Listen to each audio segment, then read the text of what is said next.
Welcome everyone. Welcome to another episode of wealth talk by వివేకం.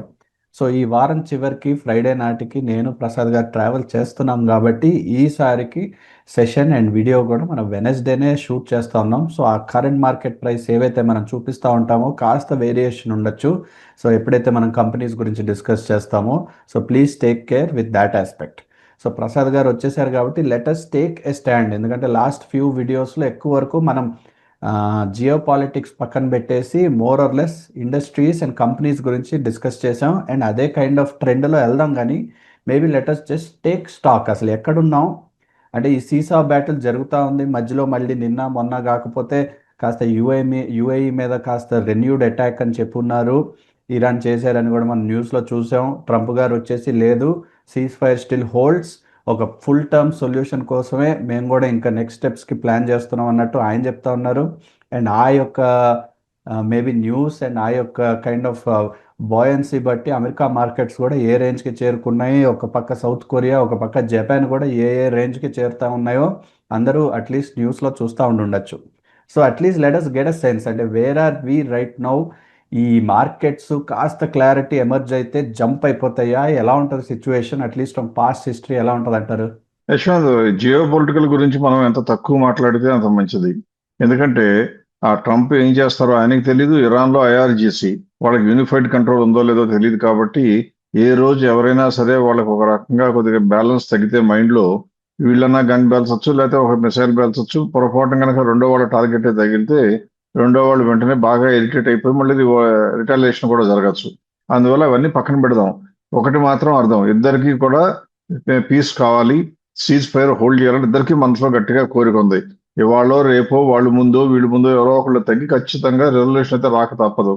అందువల్ల మనం ఏం చేద్దామంటే తగ్గిపోతుంది, వారు ఆగిపోతుంది అనేటువంటి ఆలోచనతో ఆ దృక్పథంతోనే మన చర్చ కానీ మన డిస్కషన్ కానీ మన యొక్క ఎక్స్పెక్టేషన్స్ కానీ మన యొక్క ప్రెజెంటేషన్స్ కానీ ఉంటే బాగుంటుంది. సో అది ఆ టాపిక్ తీసి పక్కన పెట్టేసి చూస్తే ఇక్కడ గమనించాల్సింది ఏంటంటే అందరూ నేర్చుకోవాల్సినటువంటి సిద్ధాంతం ఎప్పుడు కూడా మార్కెట్లో ఎప్పుడు షేర్ ప్రైస్లు ట్రేడ్ అవుతూనే ఉంటాయి. ఆ ట్రేడ్ అయ్యేటప్పుడు మీరు చూడవలసింది ఏంటి? మీరు కొన్నారు కాబట్టి తగ్గకూడదని కోరుకోవటం, లేదా కొన్న తర్వాత పెరగటమే తప్ప ఇంకోటి ఏమీ చూడకూడదని కోరుకుంటే అది ఎవరికి కూడా సాధ్యం కాదు. అందువల్ల ఈ రోజు మనం ఏం చేద్దామంటే ఎక్కువ మంది ప్రేక్షకులు కోరుకునేది ఏంటంటే మన దగ్గర నుంచి వినాలి అనుకునేది కంపెనీల గురించి కవర్ చేస్తే బాగుంటుంది అనుకుంటారు. అందులో వాళ్ళకి ఎంతవరకు ఉపయోగపడుతుందంటే ఒక 3-4 కంపెనీలు ఉండొచ్చు. కొంతమంది నా దగ్గర పోర్ట్ఫోలియోలు తీసుకొచ్చి చూపిస్తుంటే అందులో చాలా సార్లు మనం చెప్పిన కంపెనీలే ఉంటున్నాయి. అంటే ఖచ్చితంగా మంచి పరిణామం. ఖచ్చితంగా కూడా అందరూ ఫండమెంటల్ వైపు మొగ్గు చూపుతున్నారు. అంటే హెల్దీ ట్రెండ్ అలవాటు చేసుకోవడానికి ప్రయత్నిస్తున్నారు అని తెలుస్తుంది. కాబట్టి ఐ కంగ్రాచులేట్ దెమ్. ఇకపోతే అందులో కొనుక్కున్న తర్వాత అమ్మటం అనేది ఎక్కువ మందికి చేత కాదు కాబట్టి అమ్మరు. ఒకవేళ లేకపోతే భయంతో కూడా చాలా మంది రియాక్ట్ అయిపోయి అమ్మేస్తూ ఉంటారు. అందుకని మీరు కావాలని కోరుకున్నది, మీరు వినాలని కోరుకునేది చెప్పడం ఒక రకంగా మేము చేయగలం. కానీ మీకు ఉపయోగపడేది మీరు నేర్చుకుని తీరవలసినది అది కూడా ఒకసారి స్పృశించినట్లయితే ఏమొస్తుందంటే ఎందుకు మేము తరచి చెప్తూ ఉంటామో కొన్ని విషయాలు కూడా మీకు అర్థమయ్యే అవకాశం ఉంటుంది. అంటే ప్రధానంగా ఈ రోజు నేను ఏం చేశానంటే ఒక 10-20 కంపెనీలు సెలెక్ట్ చేసి ఈ కంపెనీలన్నీ కూడా సెప్టెంబర్ రిజల్ట్స్ వచ్చిన తర్వాత, ఎప్పుడు ఈ డిసెంబర్ మార్చ్ రిజల్ట్స్ కాదు, 2025 సెప్టెంబర్ రిజల్ట్స్ వచ్చిన తర్వాత ఆ తర్వాత ఒక నెల 2 నెలల కాలంలో ఎన్ని కంపెనీలు మన ఎనాలిసిస్ ప్రకారం మోర్ దాన్ 30% స్కోప్ ఉండి గ్యాప్ ఉండి అలాగే గ్రోత్ లో ఉన్నాయో చూసి మన టాప్ 30 కంపెనీస్ లో లిస్ట్ లో వచ్చిన ఏంటో చూడటం జరిగింది. అంటే నేను చేసింది ఏంటి, 2025 లో వచ్చి 25 డిసెంబర్ లో కూడా ఉండి అలాగే ఇప్పుడు కూడా ఇంకా హోల్డ్ చేస్తున్నటువంటి కంపెనీలు ఏవైతే ఉన్నాయో ఆ కంపెనీలు ఆ తర్వాతి కాలంలో అంటే 25/9 నుంచి మరి ఫిబ్రవరిలో దాదాపుగా యుద్ధం వచ్చిన దగ్గర నుంచి చూసుకుంటే ఎంతవరకు పడిపోయిందో, ఎంతో మంది ఇన్వెస్టర్లు మార్కెట్ పడిపోయినప్పుడు భయంతో టకాటకా అమ్ముకుంటూ పోతుంటారు. అలా కాకుండా మనలాగా ఫండమెంటల్స్ ప్రకారం కొనుక్కుని ఆ కంపెనీ బాగున్నంత కాలం మార్కెట్ కి బయట నుంచి వచ్చిన ఫోర్సెస్ మూలంగా మార్కెట్ తగ్గినా నేను భయపడను అని తీర్మానించుకుని కూర్చున్న వాళ్ళు చాలా ఎక్కువ మంది ఉన్నారు. మన ఇన్వెస్టర్లు అయితే దాదాపుగా 100% కూడా ఉంటారు, ఎక్కడైనా 1-2 తప్పితే. అంటే అలా ఉండటం మూలంగా లాభమా, లేదా ఎప్పటికప్పుడు మార్కెట్లో ప్రైసులు చూస్తూ దాని ప్రకారం రియాక్ట్ అయిపోయి అమ్ముకోవటం మంచిదా కాదా అంటే అది మీకు చూపించడానికి వీలుగా నేను ఏం చేస్తున్నానంటే చాలా క్విక్ గా ఏ కంపెనీ మీద ఒక్క నిమిషం కూడా ఎక్కువ ఖర్చు పెట్టను. అలా చూసినట్టయితే మీకు ఏమొస్తుంది, మేము చెప్పే ప్రిన్సిపల్ ఎప్పుడు కూడా మంచి కంపెనీ అయితే కొనకూడదు, మంచి కంపెనీ అయి తక్కువలో ఉంటే కొనాలి. అంటే ఒకవేళ మనం సెలెక్ట్ చేసిన కంపెనీ సెలెక్ట్ చేసేటప్పటికి గ్రోత్ అని ఐడెంటిఫై చేసిన రేట్ ఎక్కువ ఉంటే కొనం. ఆ గ్యాప్ కనీసం 30% వచ్చినప్పుడు మాత్రమే మన లిస్ట్లోకి వస్తుంది కాబట్టి అప్పుడే కొనమని చెప్తాం. అంటే మన ఉద్దేశం ప్రకారం, మన సిద్ధాంతం ప్రకారం ఫాలో అయ్యేవాళ్ళు కొనుక్కోగలిగిన ప్రైస్ ఒక లెవెల్ వేరే ఉంటుంది. మంచి కంపెనీని తెలిస్తే కొనం. అది ఒకటి గుర్తుంచుకోవాలి. రెండవది, కొన్న తరువాత మార్కెట్లో ఏదైనా విపరీత పరిణామాలు జరిగినా, లేదా మనం కొన్న కంపెనీలో ఎవరైనా పెద్ద ఇన్వెస్టర్ కనుక షేర్లు అమ్మితే రేటు పడిపోయినా, మనం ఎట్టి పరిస్థితుల్లో కూడా తడబాటుకు లోనవ్వకుండా అలాగే ఉంచుకోవడానికి ప్రయత్నిస్తాం. ఎందుకంటే కంపెనీ పెర్ఫార్మెన్స్ ఏమీ దెబ్బతినలేదు కదా అని. అలా దెబ్బతినలేదు అని మనం ధైర్యంగా ఉంటే మనం రికవర్ అవుతున్నామో లేదో చూడటానికి కొన్ని కంపెనీలు మీకు ఇప్పుడు చూపిస్తాను. ఇప్పుడు మొట్టమొదటిగా చూస్తే మీకు గ్రాఫ్లో అర్థం కావడం, డేటా అర్థం కావడానికి, అంటే ఎప్పుడూ కూడా మనం గుర్తుంచుకోవాల్సింది సైన్స్ అనేది ఖచ్చితంగా శాశ్వతం. మేము చేసేది, మనం అందరం ప్రయత్నిస్తుంది కూడా డేటా సైన్స్ గురించి.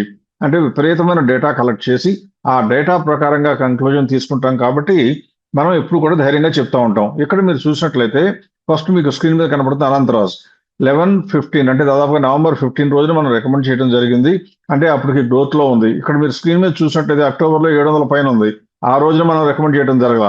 నవంబర్ 15కి వచ్చేటప్పటికి దాదాపుగా 616 రూపాయలకు వచ్చినప్పుడు మనం రికమెండ్ చేస్తాం. అంటే మన టాప్ 30లో రావడంతో క్లయింట్స్ రికమెండ్ చేయడం జరిగితే ఆ తర్వాత ఏకంగా అది 403 రూపీస్ కూడా పడిపోయింది. అంటే ఇప్పుడు ఏప్రిల్ 2000లోకి వచ్చేటప్పుడు 403 కూడా పడిపోయింది. అంటే ఎంత పడిపోయింది? 34.59% పడిపోయింది. యూజువల్ గా బెంబేలు ఎత్తిపోతారు ఇన్వెస్టర్లు. ఎవరైనా సరే కొనుక్కున్న కంపెనీలో 2-3 నెలలు 4 నెలల కాలంలో అంత పడిపోయిందని చాలా కంగారు పడిపోయి అమ్మేస్తారు. కానీ అదే కనుక మన పోర్ట్ఫోలియోలో ఉన్న స్టాక్ కి పెర్ఫార్మెన్స్ బాగానే ఉందని ఉంచుకుంటే ఎక్కడికి రికవర్ అయిపోయింది? 403 నుంచి 520కి. అంటే 35% పడిపోయిన కంపెనీ ఇప్పుడు కేవలం 15% లాస్ లోనే ఉంది మనం కొన్న రికమెండ్ చేసిన ప్రైస్ తో పోలిస్తే. This is one company for Anantharaj. ఇప్పుడు అలాగే అపార్ ఇండస్ట్రీస్ చూద్దాం. అపార్ ఇండస్ట్రీ చూస్తే 11/3న, అంటే దాదాపుగా నవంబర్ 3వ తారీఖున మనం చెప్పింది 8,390లో కొనుక్కోమని ఇన్వెస్టర్స్ రికమెండ్ చేస్తే అది ఆ తర్వాత మిగతా కంపెనీలతో పాటు అది కూడా 6,801, అంటే 19% పడిపోయింది. కానీ ఇప్పుడు ఎంత ఉంది? 12,794. అంటే ఎంత పెరిగింది? మనం కొనమని చెప్పిన రేటు దగ్గర నుంచి ఇప్పటికి 52% పెరిగింది. ఇక్కడ ప్రధానంగా మీకు అర్థం కావాల్సింది ఏంటంటే ఎందుకు భయపడకూడదో చెప్పడానికే ఈ ఎగ్జాంపుల్స్ అన్ని ఇస్తున్నాను. అంతే తప్ప పెరిగినాయో మేము చెప్పినవి పెరిగినాయి చెప్పడం కాదు. అంటే కొనుక్కునే కంపెనీలో సత్తా ఉంది అని తెలిస్తే మన ధైర్యం ఉండాలి. మనకు ధైర్యం ఉంటే లాభం లాంగ్ టర్మ్ లో ఖచ్చితంగా వస్తుందని చూపించడానికి కొన్ని సాక్ష్యాలు అనమాట. సో అపార్ ఇండస్ట్రీస్ లో బ్రహ్మాండంగా ఉంచుకున్న వాళ్ళందరూ బాగుపడ్డారు. భయపడి అమ్మిన వాళ్ళు విపరీతంగా నష్టపోయారు. తర్వాత BHEL కూడా మనం అక్టోబర్ 29th చెప్పడం జరిగింది. అది 245 చెప్తే అప్పటి నుంచి పెద్దగా ఏం పడలేదు, అలా అదే రేంజ్ లో ఉంది. కానీ ఈ మధ్య కాలంలో లాస్ట్ ఒక 10 days లో చూస్తే ఏకంగా పెరిగి అది కూడా 52% పెరిగింది. అంటే ఇక్కడ వెయిట్ చేయడం మూలంగా బ్రహ్మాండంగా కలిసి వచ్చింది. నెక్స్ట్ మనం ఇంకో కంపెనీ కూడా చూద్దాం. HDFC AMC చూసినట్లయితే నవంబర్ 5వ తారీఖున రికమెండ్ చేస్తే 2700లో, అది దానికన్నా ముందు దాదాపుగా 3,000 రూపాయలు 2,900 దగ్గర కూడా ఉంది. కానీ మనకి రిజల్ట్స్ వచ్చిన తర్వాత మన లిస్ట్ లోకి వచ్చింది 2,700లో కొనమని. అది కొంటే 2,200, అంటే అది కూడా 18% పడిపోయింది. అది కూడా మీకు విపరీతమైన భయాన్ని కలిగిస్తుంది. కానీ స్టాప్ లాస్ అనేది 10%కి పెట్టాలా, 15కి పెట్టాలా, 20కి పెట్టాలా అనుకుంటే మీరు చేసేటువంటి తప్పు ఏంటంటే మీరు కొన్న ప్రైస్ నుంచి స్టాప్ లాస్ పెట్టుకుంటారు కానీ మార్కెట్కి స్టాప్ లాస్ కాదు. అందువల్ల ఎవరు కూడా స్టాప్ లాస్ అనేది ఫండమెంటల్స్ ఫాలో అయ్యేవాళ్ళు ఫాలో అవ్వకూడదు. మన లెక్క ప్రకారం స్టాప్ లాస్ అనేది ఆపరేషన్ లెవెల్స్ ప్రకారం ఉండాలని చెప్తుంటాం కాబట్టి ఆ ఎగ్జాంపుల్గా అనమాట. అలాగే ఉంచుకుంటే ఏమైపోయింది? అంతా పడిపోయిన కంపెనీ శుభ్రంగా పెరిగొచ్చి ఇప్పుడు ఎంతలోకి వచ్చింది? 3.89% ప్రాఫిట్ లో కూడా ఉంది. అంటే మీరు భయపడితే 18% లాస్ తీసుకునేవాళ్ళు, భయపడకుండా ధైర్యంగా ఉంటే ఆ లాసు లేకపోగా కొద్దిగా గొప్ప ప్రాఫిట్ కూడా వచ్చింది అనమాట ఇప్పటికి. అలాగే హిందుస్థాన్ యూనిలివర్ పెద్ద కంపెనీ, అందరము ఒప్పుకుంటాం మంచి కంపెనీ అని. ఆ కంపెనీ కూడా మనం కొనమని చెప్పిన తర్వాత నవంబర్ 5న కొనమని చెప్తే 17% పడిపోవటం, అది ఆ 17%లో దాదాపుగా 13% రికవర్ అయిపోయి ఇప్పటికి చూస్తే కేవలం 4% లాస్ లోనే ఉండటం జరుగుతుంది. అలాగే IDBI బ్యాంక్ న్యూస్ వచ్చింది కాబట్టి మార్కెట్లో, అంటే పబ్లిక్ ఇష్యూకి రావటమో లేకపోతే డైల్యూషన్లోకి వచ్చినప్పుడు కొద్దిగా ఇబ్బంది పడింది, విత్డ్రా చేశారనగానే విపరీతంగా కరెక్ట్ అయింది. ఇవన్నీ న్యూస్ బేస్డ్ కరెక్షన్స్, అంతేకాని ఇన్ఫర్మేషన్ డేటా బేస్డ్ కరెక్షన్ కాదు. న్యూస్ బేస్డ్ కరెక్షన్ వచ్చినప్పుడు మీరు నేను భయపడకూడదు. బికాస్ మనం తీసుకునే డెసిషన్ డేటా ప్రకారం చేశాం కాబట్టి. 33% పడిపోతే ఆ తర్వాత కాలంలో మళ్ళీ 15% రికవర్ అయిపోయి ఇప్పుడు 18% లాస్ లో ఉంది. నెక్స్ట్ జైస్వాల్ నెకో చూస్తే 5% పడిపోయింది, కానీ ఇప్పుడు చూస్తే 66% పెరిగింది. ఇవన్నీ కూడా మన గొప్పతనానికి కాదు, కంపెనీలు కొనడానికి ఒక ప్రణాళిక ఉంది, కొన్న తర్వాత ఉంచుకోవడానికి ఒక పద్ధతి ఉన్నది. ఉంచుకోకుండా అమ్మటానికి మాత్రం ఎటువంటి బేసిస్ లేకుండా కేవలం భయమే బేసిస్ అవుతుంది. ఆ భయం పడకూడదని చెప్పడానికి మాత్రమే ఈ ఎగ్జాంపుల్స్ ఇస్తున్నాను. అది గమనించగలరు. అలాగే కేఈఏ ఇండస్ట్రీస్ చూస్తే 4131లో అక్టోబర్ 18వ తారీఖున మనం కొనుక్కోమని టాప్ లిస్ట్ లోకి వస్తే అది 3728 10% పడిపోయింది. పెద్ద కంపెనీకి విపరీతంగా హైరాణ పడి అమ్ముకున్న వాళ్ళు నష్టపోయారు. మరి ఉంచుకున్న వాళ్ళు ఏమైంది? ఇప్పుడు వరకు చూస్తే 5000కి చేరి మనం కొన్న రేటు దగ్గర నుంచి కూడా 21% ప్రాఫిట్ లోకి వచ్చింది. అలాగే ఎల్ఎన్టీ టెక్నాలజీ సర్వీసెస్ చూస్తే 4000లో మనం కొనుక్కోమని చెప్తే 3000కి పడిపోవటం, అంటే 26% పడిపోవటం. ఎప్పుడైతే ఆంథ్రోపిక్ గురించి న్యూస్ వచ్చిందో విపరీతంగా పడిపోయింది. కానీ ఇప్పుడు మళ్ళీ ఏం జరిగింది? 8.57% లోనే లాస్ లో ఉంది. అంటే దాదాపుగా 3010 నుంచి 3790 వరకు అలవోకగా పెరిగిపోయింది. దీనికి కారణం ఏంటంటే కేవలం ఫండమెంటల్ గా ఉన్న స్ట్రెంగ్త్ ఇన్ పెర్ఫార్మెన్స్ అన్నమాట. ఇలా ఇవన్నీ కాకుండా మెజగాన్ డాక్ కూడా చూసినట్లయితే మనం కొనుక్కోమని చెప్పినప్పుడు మనం చూసేటప్పుడు గ్రాఫ్ లో ఉన్న డేటా చూస్తే మీరు 2900 దగ్గర కూడా రేటు కనపడుతుంది. కానీ మనం ఎప్పుడు కొనుక్కోమని చెప్పాము? నవంబర్ 7 రిజల్ట్స్ వచ్చిన తర్వాత ఆ రోజు ఉన్నటువంటి 2655 దగ్గరే కొనుక్కోమని చెప్పాం. కాబట్టి అక్కడి నుంచి చూస్తే 22% పడిపోయిందని. ఇది ఈ మధ్య కాలంలో ఏప్రిల్ వరకు చూసినట్లయితే, మే వరకు చూసినట్లయితే, ఆ తర్వాత మొత్తం రికవర్ అయిపోయి ఇప్పుడు చూస్తే ఏ మాత్రం లాస్ లేకుండా దాదాపుగా మనం కొన్న రేట్లోనే ఉన్నట్టుగా కనపడుతుంది. ఇలా మీకు నేను ఎగ్జాంపుల్స్ ఎన్నో ఇవ్వగలను. కానీ అన్ని ఎగ్జాంపుల్స్ ఇచ్చి టైం తీసుకున్నా కానీ చెప్పే సిద్ధాంతం ఏంటంటే, ఎవరైనా మీకు వచ్చి ఈ కంపెనీ కొనుక్కోండి గన్ షాట్ గా లాభాలు వస్తాయని చెప్తే అది తప్పు. మనం చేయవలసిందల్లా మంచి కంపెనీలు తక్కువలో ఉన్నప్పుడు ఐడెంటిఫై చేసి కొనుక్కోవటం, దానికి కొద్దిగా సమయం ఇవ్వటం. ఆ సమయం ఇస్తే మనకి దాదాపుగా ఎక్కువ సార్లు, అంటే 100 సార్లు సక్సెస్ అవుతుందని చెప్పలేం, కానీ ఎక్కువ సార్లు హైరానా పడకుండా, అంటే మార్కెట్లో న్యూస్ బేస్డ్ ట్రిగ్గర్స్ మూలంగా మార్కెట్లో విపరీతమైన వాలటాలిటీ వస్తే మనం భయపడకుండా ఉండాలి అంటే ఇటువంటి కారణాలు ఎగ్జాంపుల్స్ తీసుకోవాలి. ఒకవేళ మీకు ఇంకా ఎగ్జాంపుల్స్ కావాలి అనుకుంటే ఇంకో 10 ఉన్నాయి.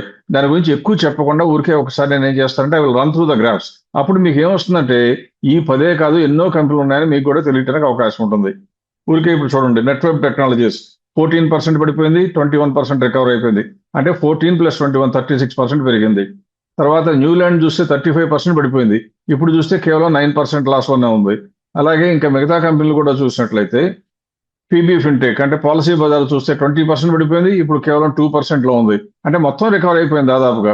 నెక్స్ట్ ఫీనిక్స్ మిల్ చూస్తే 13% పడిపోయింది. ఆ 13 రికవర్ అవడమే కాకుండా 6% లాస్ లో ప్రాఫిట్ లో కూడా వచ్చింది ఇప్పటికి. నెక్స్ట్ పవర్ ఫైనాన్స్ కార్పొరేషన్ అయితే క్లాసిక్ ఎగ్జాంపుల్. మనం 377లో కొనుక్కోమని చెప్తే 12% పడిపోయినా ఆ 12% రికవర్ అయిపోయి ఇప్పుడు ఇంకా 21% ప్రాఫిట్ లో ఉంది. ఇలా ఎన్నో ఎగ్జాంపుల్స్ ఉంటాయి. మీరు గమనించవలసిన ప్రిన్సిపల్ మాత్రం ఒకటే, ఎట్టి పరిస్థితుల్లో మనసులో గుర్తుంచుకోవాల్సింది, ఫండమెంటల్స్ ప్రకారం నేను కొనుక్కుంటున్నాను కాబట్టి ఫండమెంటల్స్ మారినంత కాలం నేను భయపడను అనుకోగలగాలి. అలా అనుకోకపోతే మార్కెట్ మిమ్మల్ని ప్రభావితం చేసి మీ చేత తక్కువలో అమ్మించడం, ఎక్కువలో కొనిపించడం, అనేక తప్పులు చేయించడం, ఆ తప్పులన్నీ కలిపి బోలెడంత లాస్ రావడం జరుగుతుంది. సో దయచేసి గుర్తుంచుకోండి, stability of mind is more important than stability in the market. మీరు ఇన్వెస్టర్లుగా మీ డబ్బుకి మీరే బాధ్యులు కాబట్టి మీరు తీసుకోవాల్సిన జాగ్రత్తలకి తగిన సాక్ష్యాలు ఇచ్చాను అనుకుంటున్నాను. రైట్ అండి. నెక్స్ట్ మనం కొన్ని హెవీ హిట్టర్ స్టాక్స్ అంటే రిలయన్స్, అదానీ పవర్ లాంటివి కవర్ చేద్దాం. అవి కవర్ చేసే ముందు అగైన్ చెన్నై ఈవెంట్ మనం May 23rd చేస్తూ ఉన్నాం. అండ్ ఆఫ్ కోర్స్ రిజిస్ట్రేషన్స్ కూడా we're definitely wanting everyone to kind of అంటే ఫాస్ట్ ట్రాక్ ఏవైతే ఉన్నదో మీ ఇంటెన్షన్ కాస్త ఆ రిజిస్ట్రేషన్లో త్వరగా మీరు కనుక తీసేసుకున్నట్లయితే ఆ స్లాట్ బుక్ చేసేసుకుని మేము కూడా our team also will be very very thrilled to come see everyone in Chennai on May 23rd. Venue కూడా వెల్కమ్ బై ఐటీసీ హోటల్స్, ఏదైతే టీ నగర్ దగ్గరలో ఉన్న హోటల్ ఉన్నదో అక్కడ చేస్తూ ఉన్నాం. So we hope to see big audience in Chennai.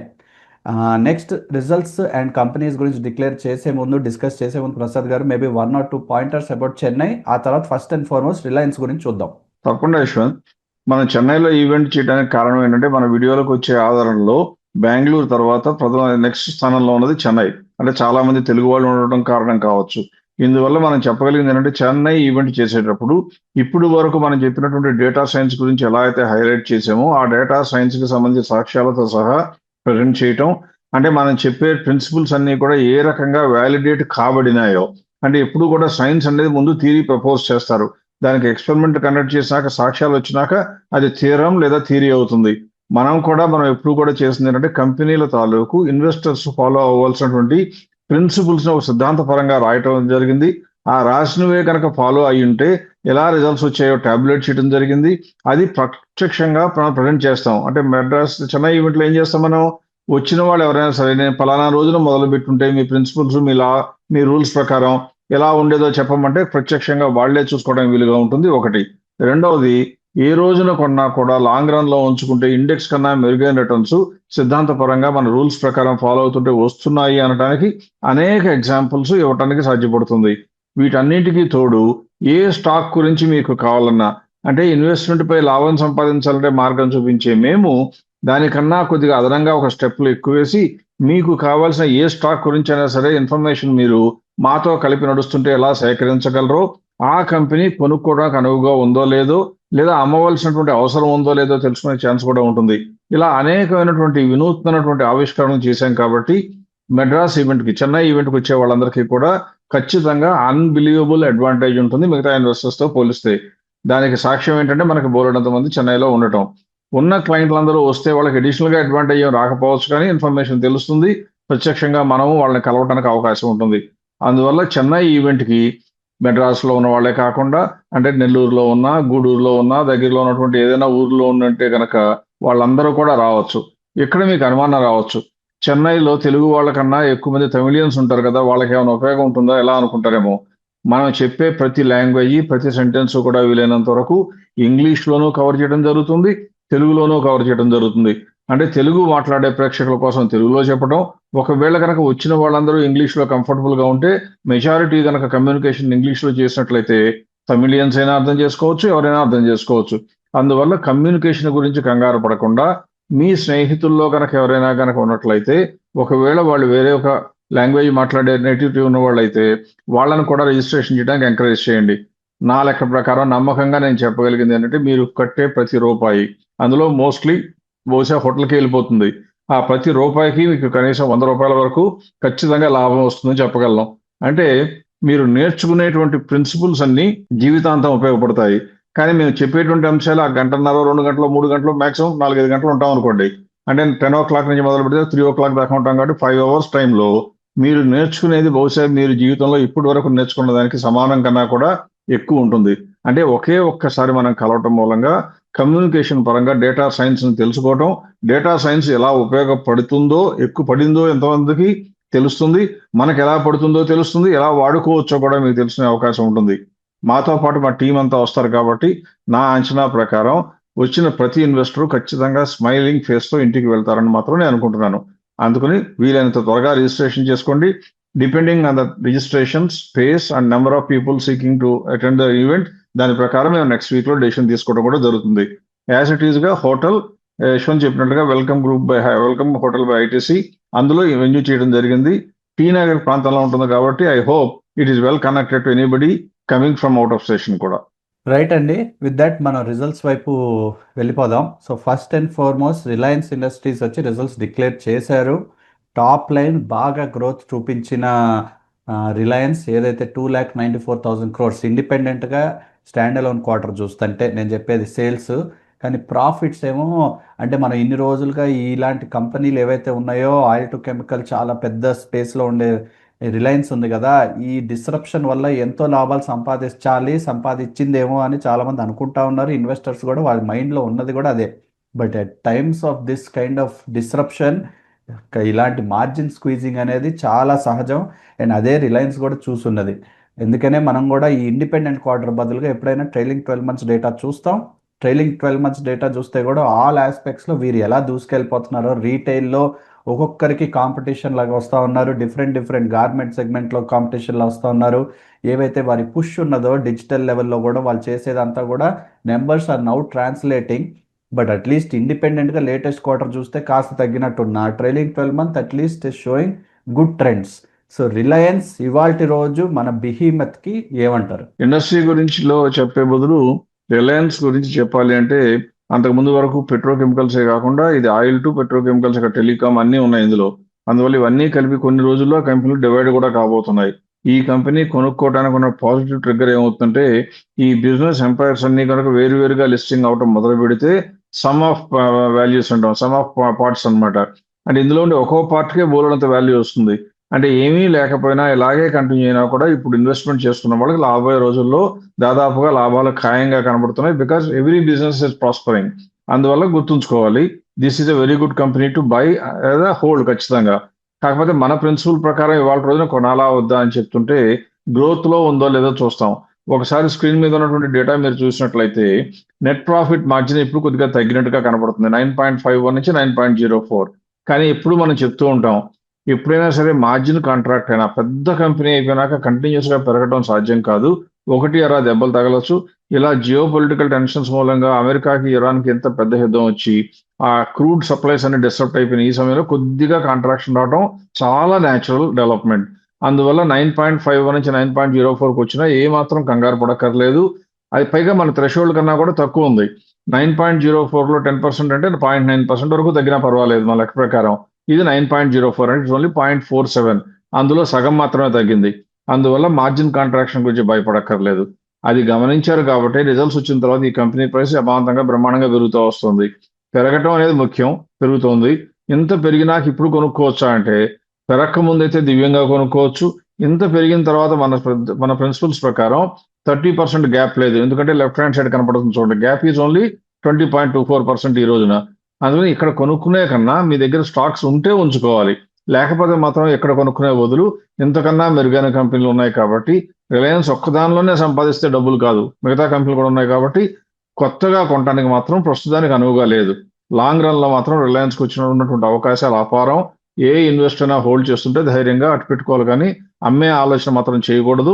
కొనడానికైతే కొద్దిగా సమయం వెయిట్ చేస్తే మంచిదని నా ఉద్దేశం. రైట్ అండి. నెక్స్ట్ మహీంద్రా అండ్ మహీంద్రా, అంటే చుట్టుపక్కల మనం మెట్రోస్లో ఉన్న వారు అందరూ అయితే చూస్తూ ఉన్నారు మహీంద్రా అండ్ మహీంద్రా వారి కైండ్ ఆఫ్ ఎక్స్పోజర్ కూడా ఎలా పెంచుకుంటూ వస్తుందో, చుట్టుపక్కల వెహికల్స్ కూడా వారి యొక్క లైనప్ ఎంత బ్రహ్మాండంగా ఉందో ఎస్యూవీస్ పరంగా అండ్ రూరల్ పరంగా కూడా వారి ట్రాక్టర్ డిమాండ్ చాలా పెరిగే ఉన్నది. And same is showcased in the numbers. Latest quarter numbers చాలా స్ట్రాంగ్ ఉన్నాయనే చెప్పాలి. అంటే 54,000 crores లాస్ట్ 8 quartersలో కూడా highest in terms of both profits and in terms of the sales. So all ఆస్పెక్ట్స్లో చాలా strong pipeline. Next gen cars, EV space, rural స్పేస్లో ఉండే ట్రాక్టర్స్, ఆల్ ఆస్పెక్ట్స్ని కవర్ చేస్తూ చాలా చాలా స్ట్రాంగ్గా ఉన్న ప్రొఫైల్ అనే చెప్పాలి, స్పెసిఫిక్గా ఈ ఆటోమొబైల్స్ ఇండస్ట్రీలో. సో అన్నీ బాగానే ఉన్నాయి, కానీ అగైన్ మ్యాజిక్ క్వశ్చన్, ఇవాల్టి రోజు కొనదగిన షేరా లేకపోతే పీపుల్ హూ ఆల్రెడీ హోల్డ్ వాళ్ళు ఇంకా continue to hold kind of aspect అంటారా? మిగతా కంపెనీలు అంటే రిలయన్స్ లాగా విపరీతంగా ఏం పర్వాలేదు, కొద్దిగానే పెరిగింది. కానీ ఈ కంపెనీకి ఉన్నటువంటి అడ్వాంటేజెస్ ఏంటంటే కాంపిటీషన్ ఎంత స్ట్రాంగ్ అయినా కూడా దీని యొక్క బేస్ అంత స్ట్రాంగ్ గా ఏర్పాటు చేసుకోవడం జరిగింది.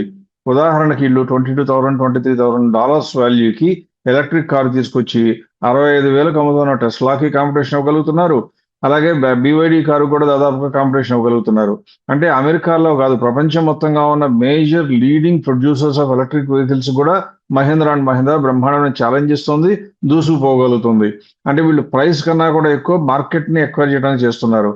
పైగా ఇంకొకటి గమనించాల్సిందంటే, ఎవరైనా సరే కంపెనీ యొక్క బిజినెస్ మీద నమ్మకం బాగా ఉంటే, అంటే ఇదంతా నా ఒక్కడిదే ఆస్తి అని అనుకునే ప్రమోటర్లు కాకుండా, నా కంపెనీలో నాతో పాటు మిగతా వాళ్ళు కూడా పెరగచ్చు, నాకు అభ్యంతరం లేదు, నా యొక్క స్ట్రెంగ్త్ నా యొక్క కెపాసిటీని బట్టి నాకు మేనేజ్మెంట్ వాళ్లే ఇస్తారు నమ్మకం ఉంటే ప్రమోటర్ల హోల్డింగ్ కొద్దిగా తక్కువ ఉంచుకుంటారు. అలా తక్కువ హోల్డింగ్ ఉన్న కంపెనీల మీద దృష్టి పెట్టడం మంచిది. ఎందుకంటే వాళ్ళ ఉద్దేశం ఎప్పుడు కూడా ఇన్వెస్టర్లను కంటిన్యూస్ గా సాటిస్ఫై చేస్తుంటేనే వాళ్ళకు కూడా వాల్యూ వస్తుంది తెలుసు, ఖచ్చితంగా నిబద్ధతతో పనిచేస్తారు. ఇక్కడ మీరు ఉన్నటువంటి మిగతా వాల్యూస్ అన్ని, మార్జిన్స్ బాగున్నాయి, పర్ఫార్మెన్స్ బాగుంది, ప్రాఫిట్ బాగుంది, గ్రోత్ లో ఉంది, కాకపోతే 24.72% ఇప్పుడు గ్యాప్ ఉంది కాబట్టి కొత్తగా కొనుక్కోవడానికి అంతగా అనువుగా లేదు. కొద్దిగా తగ్గితే మాత్రం ధైర్యంగా కొనుక్కోవచ్చు. కానీ క్రింద ఉన్నటువంటి డేటా చూస్తే ప్రమోటర్స్ హోల్డ్ చేస్తుంది 18% అయితే FIS 36%. అంటే ప్రమోటర్లకి డబుల్ విదేశాల నుంచి వచ్చిన డబ్బులు ఈ కంపెనీలో ఇన్వెస్ట్ చేయబడింది. ఊరికే పెడతారా? ఎంతో నమ్మకం ఉంటే కానీ పెట్టరు. అలాగే మ్యూచువల్ ఫండ్స్ కూడా దాదాపుగా ప్రమోటర్స్ ఈక్వల్ గా ఉన్నారు. అంటే అర్థం ఏంటి? అందరము డబ్బులు ఇచ్చేటువంటి మ్యూచువల్ ఫండ్స్ ఈ కంపెనీలు మా బ్రహ్మాండంగా నమ్ముతున్నాయి. అందరూ విదేశీయులందరూ డబ్బులు పెట్టేటువంటి ఫారిన్ ఇన్స్టిట్యూషన్ ఇన్వెస్టర్స్ కూడా ఈ కంపెనీ మీద ఇంకా రెట్టించిన లాభంతో నమ్మకంతో ఉన్నారు. వాళ్ళందరికీ ఉన్న నమ్మకం తప్పయ్యే అవకాశం ఉంటుందా? ఉండదు. మరి మనకేమైనా తక్కువ అవకాశం ఉందనుకుంటున్నామా? లేదు. మనము గ్రోత్ లో ఉందనుకుంటున్నాం. కాబట్టి మన దగ్గర కనుక ఈ షేర్స్ ఉంటే ఉంచుకుని తీరాలి. ఒకవేళ కనుక ఒక 5% 6% తగ్గితే మన 30% కన్నా గ్యాప్ కూడా ఎక్కువ వస్తుంది, కొనుక్కోవచ్చు. లేదా మీలో ఎవరైనా పెద్ద ఇన్వెస్టర్లు అయి ఉండి మాకు ప్రధానంగా సేఫ్టీ ముఖ్యం అండి కాబట్టి నేను కొనుక్కోవచ్చా అంటే సేఫ్టీ ఉన్న వాళ్ళు 25% ఉన్నా కూడా తక్కువేం కాదు, దానికి కూడా రెడీ అయిపోతే ఖచ్చితంగా అక్కడలాగైనా కొనుక్కోవచ్చు. ఏ రకంగా చూసినా మచ్చ పెట్టడానికి అవకాశం లేని కంపెనీ ప్రస్తుతానికి మహీంద్రా అండ్ మహీంద్రా. ఇండియాకి ప్రైడ్, మన ఇన్వెస్టర్లందరికీ బ్రహ్మాండమైన ఫార్చ్యూన్ తీసుకొచ్చే కెపాసిటీ కాబట్టి this company should not be ignored. ఉంటే మాత్రం ఖచ్చితంగా ఉంచుకోవాలి, లేకపోతే ఒకవేళ మీ డబ్బు ఎక్కువైతే కొనండి, లేకపోతే మాత్రం కొద్దిగా ఆగి ఒక 5-6% కరెక్షన్ వస్తే కొనుక్కోవడం మంచిది. రైట్ అండి. Next DMart avenue super markets గురించి కవర్ చేద్దాం. అట్లీస్ట్ రీటైల్ స్పేస్లో రిలయన్స్ కూడా ఒకప్పటి రిలయన్సే కాకుండా అగైన్ ఈ క్విక్ కామర్స్ కూడా వచ్చి డీమార్ట్ యొక్క మార్జిన్స్ తినేస్తున్నారేమో అని చాలామంది ఎనలిస్టులు చెప్తా ఉన్నారు. వారి యొక్క ప్రాస్పెక్ట్స్ని కూడా జాగ్రత్తగా ఉండాలి అని చెప్తా ఉన్నారు. సో రిజల్ట్స్ వచ్చేసి సేల్స్ కాస్త కాంప్రమైజ్ అయ్యి ప్రాఫిట్స్ కూడా కాంప్రమైజ్ అయిన మాట వాస్తవమే. అంటే మార్జిన్ కాంట్రాక్షన్ జరుగుతూ ఉన్నది. ఆ మార్జిన్ కాంట్రాక్షన్ ఒకటేమో జనరల్గా డిమాండ్ తగ్గడం వలన లేకపోతే కాంపిటీషన్ పెరగడం వలన అంటే that is a left for analysis of many of you. At least రిజల్ట్స్ని ఆధారం తీసుకుని మనం చూసి మన ట్రైలింగ్ 12 month డేటా చూస్తుంటే మాత్రం అన్నీ చాలా స్ట్రాంగ్గా ఉన్నాయి. సో ఈ పరంగా ఈ ఎఫ్ఎంసీజీ అని చెప్పలేం, కానీ క్విక్ కామర్స్ కాదు, కామర్స్లో రీటైల్ స్పేస్లో ఉండే డీమార్ట్ ఏదైతే ఎప్పుడు హై పీఈలో ఉంటుంది. ఈ కాంపిటీషన్ రావడం వల్ల కొంచెం కైండ్ ఆఫ్ క్యాల్కులేటెడ్ వ్యూ తీసుకోవడం బెటర్ అంటారా? లేదు యశ్వంత్, ఈ కంపెనీకి వచ్చిన అడ్వాంటేజ్, రిమార్కబుల్ అడ్వాంటేజ్ అంటే ఫస్ట్ ఒక రకంగా చెప్పాలంటే గ్రౌండ్ బ్రేకింగ్. అంటే ఈ సిస్టంలో రీటైల్ స్పేస్లో బాగా చొరవతో దూసుకొచ్చి చాలా విజనరీగా బిహేవ్ చేసిన వాళ్ళు ఈ కంపెనీ వాళ్ళు. ఈ కంపెనీకి ఏంటంటే సక్సెస్ఫుల్ బిజినెస్ ఎలా బిల్డ్ చేయాలో తెలుసు. వాళ్ళకి కావాల్సిందల్లా ఏ లొకేషన్లో చేయాలో డిసైడ్ చేసుకుంటే నిమిషాల్లో వాళ్ళ యొక్క ప్లాన్లు మొత్తం రెడీ అయిపోతాయి. ఆ స్టాండర్డ్ ఆపరేటింగ్ ప్రొసీజర్స్ అన్ని రెడీగా ఉంటాయి కాబట్టి ఒక్క రియల్ ఎస్టేట్ ఫిక్స్ చేస్తే వెంటనే సడన్ గా ఇమ్మీడియట్ గా వెంటనే స్టాల్స్ బుక్ చేసేయటం, అలాగే దాంతో ఉన్నటువంటి స్టాక్ తో మొత్తం నింపేయటం. ఆ సెగ్మెంట్ అంతా కూడా ఈ బ్రాండ్ అనేది ఇండియా అంతా తెలిసిపోయింది కాబట్టి ఆ ఏరియాకి దగ్గరలో ఉన్న ప్రజలందరూ కూడా దాని దగ్గరికి వెళ్ళి కొనుక్కోవడానికి కూడా ప్రయత్నిస్తూ ఉంటారు. పైగా బిగ్ ఈజ్ బ్యూటిఫుల్ అంటాం.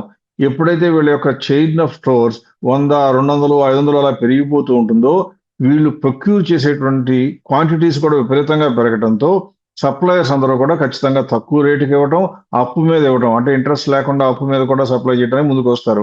అంటే ఇలా పెద్ద చైన్ వచ్చిన వాళ్ళకి లాభం కేవలం కొనుక్కుని అమ్మేదాంతో వచ్చే లాభంతోనే కాదు, బయ్యింగ్ టైంలోనే ప్రాఫిట్ వస్తుంది. అంటే మీరు నేను మనం ఇన్వెస్టర్లుగా ఉన్నప్పుడు స్టాక్స్ కొనేటప్పుడు మంచి కంపెనీ ఫెయిర్ వాల్యూ ఎంత తక్కువలో ఉంటే కొందాం అనుకుంటాం. అంటే మిగతా వాళ్ళకి భిన్నంగా మనం కొనుక్కునేటప్పుడే లాభం కోసం ఆశించే మనలాంటి ఆలోచన ఉన్నవాళ్ళు వీళ్ళు. అందువల్ల ఏం జరుగుతుంది, వీళ్ళకి వచ్చే లాభం బయ్యింగ్ లో కూడా వస్తుంది.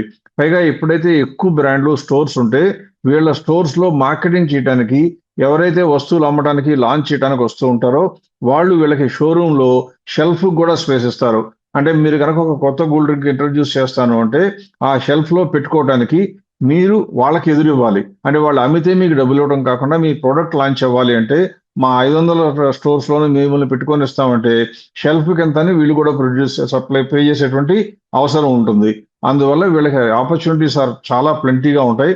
పైగా అన్నిటి నుంచి సక్సెస్ఫుల్లీ ఎస్టాబ్లిష్ మోడల్ ఎప్పటి నుంచో ఎక్కడ పిల్ఫ్రేజ్ లేకుండా మెయింటైన్ చేసుకుంటూ వస్తున్నారు కాబట్టి ఈ కంపెనీకి ఉన్న అవకాశాలు మిగతా కంపెనీలకు అంత ఫాస్ట్ గా రావు. నువ్వు అన్నట్లుగా కాంపిటీషన్ కొద్దిగా పెరగచ్చు, కానీ competition eating into the margins in a big way అంత తొందరగా జరగదు. అందువల్ల ఈ కంపెనీ స్టిల్ వర్త్ వైల్ అనే నా ఉద్దేశం. పైగా ఈ కంపెనీ చూస్తే ఇప్పుడు 30% గ్యాప్ లో ఉంది, అంటే గ్రోత్ లో ఉంది, 30% గ్యాప్ లో ఉంది. ఈ రిటైల్ స్పేస్ లో కనుక ఏదైనా కొనుక్కోవాలి షేర్ అనుకుంటే ఖచ్చితంగా ఈ కంపెనీ గురించి ఆలోచించి తీరవలసిన పొజిషన్ లో ఉందని మాత్రం చెప్పొచ్చు. అందువల్ల according to me this is a good company that should be part of the portfolio of any intelligent and కొద్దిగా గొప్ప ఇంటెలిజెంట్ ఇన్వెస్టర్ కి ఖచ్చితంగా పార్ట్ అయి ఉండాలి. రైట్ అండి. సో ఇప్పుడు May 6th మనం షూట్ చేస్తున్నాం కాబట్టి 1000కి పైన మార్కెట్ క్యాప్ ఉండే కంపెనీలో ఆల్మోస్ట్ 300కి పైగా రిజల్ట్స్ డిక్లేర్ చేశారు. వారిలో కూడా నెంబర్స్ ఎలా పెరుగుతూ ఉన్నాయి, ఏంటి తగ్గుతూ ఉన్నాయి అనేది మనం కవర్ చేస్తూ వస్తున్నాం కాబట్టి maybe a brief snap shot about that and తర్వాత మనం we can conclude for this week. ఖచ్చితంగా యశ్వంత్, ఎప్పుడు కూడా మనం చెప్పేది ఏంటంటే ఇన్వెస్టర్స్ కి మనం కొనడానికి డేటా సైన్స్ ఉపయోగపడుతుంది, ఉంచుకోవడానికి డేటా సైన్స్ ఉపయోగపడుతుంది, ఎప్పుడు అమ్మాలో కూడా డేటా సైన్స్ ప్రకారమే డెసిషన్స్ తీసుకుంటాం. ఈ రోజున చాలా కంపెనీ రిజల్ట్స్ వచ్చాయి, చాలా కంపెనీలు బ్రహ్మాండంగా రికవరీ కూడా అయిపోయాయి. ఈ రోజు మనం ప్రారంభంలో చూసినట్టుగా చూస్తే ఎన్నో కంపెనీలు 25% వరకు పడిపోవటం, అందులో 25%లో కొన్ని కంపెనీలు 25 కన్నా ఎక్కువ రికవర్ అయిపోవటం, కొన్ని కంపెనీలు దాదాపుగా 20% వరకు రికవర్ అవటం అలా చూడటం జరిగింది. అంటే రికవరీ స్టార్ట్ అయిపోయింది, రికవరీలో ఫేజ్ లో ఉంది. అందువల్ల ఇప్పుడు మనం ఒక్కొక్క కంపెనీ గురించి చెప్పే బదులుగా ఇన్వెస్టర్లందరికీ కూడా పాజ్ చేసి చూసే అవకాశం ఉంటుంది. కాబట్టి నేను ఏం చేస్తానంటే దాదాపుగా 72 కంపెనీలు ఐడెంటిఫై చేయగలిగాం మనం. ప్రస్తుతం వచ్చిన రిజల్ట్స్ ప్రకారం గ్రోత్ లో ఉన్న కంపెనీలు, అందులో 30% కన్నా ఎక్కువ గ్యాప్ ఉన్న కంపెనీలు. అంటే ఉదాహరణకి మీకు చెప్పాలి అంటే అందులో రిలయన్స్ ఇంక్లూడ్ చేయబడదు, బికాస్ 30% కన్నా గ్యాప్ తక్కువ ఉంది. అలాగే మహీంద్రా అండ్ మహీంద్రా కూడా ఇంక్లూడ్ చేయబడదు, ఎందువల్ల 24% ఎంత ఉంది కాబట్టి. అంటే అలా కాకుండా 30% ఉన్న కంపెనీలు చూస్తేనే 72 కంపెనీలు ఉన్నాయి. వాటన్నిటి పేర్లు చదివి చెప్పే బదులుగా నేను ఏం చేస్తానంటే 2 రకాలుగా మీ అందరి కోసం ప్రజెంట్ చేయడానికి ట్రై చేస్తున్నాను. ఒకటి, అన్నింటికన్నా పెరగడానికి అవకాశం ఎక్కువ ఉంది అని మనం నమ్ముతున్న కంపెనీ మొదట వచ్చేట్లుగా దాని ఆర్డర్ ప్రకారం, అంటే gap to scope to grow అన్న కంపెనీ ప్రకారం అనమాట. ఆ గ్యాప్ ప్రకారం ఇండెక్స్ చేసిన కంపెనీలు చూస్తే ఇలా 4 పేజీల్లో మీకు ప్రజెంట్ చేస్తున్నాను. మీరు కావాల్సిన చోట పాస్ చేసుకోవచ్చు.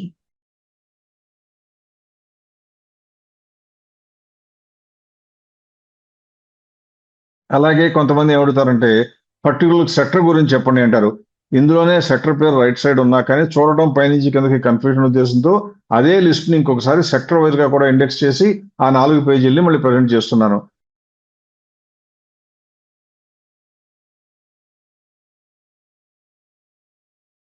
అంటే ఒక దానిలోనేమో స్కోప్ ప్రకారం కనపడుతుంది, ఒక దానిలోనేమో సెక్టర్ ప్రకారం కనపడుతుంది.